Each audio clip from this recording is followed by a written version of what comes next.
Okay, I'll just show you how to set the sat nav in this 2013 Range Rover Evoque. So from any screen, you've got nav there. The first time you use it, you just have to click agree to say you're not going to be distracted while you're driving. You've got destination entry up there. On-road, if you click nav again, you've got on-road navigation and off-road navigation, but up to destination entry. Postcode's easiest. It's a real good simple system. We are Grosvenor Garage, Chorley Road, Wantleydale, Preston, PR. It defaults to numbers, which not all of them do. 5, 4, J,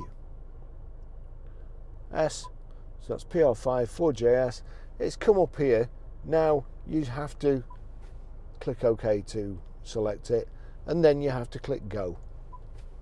So you have to tell it a few times.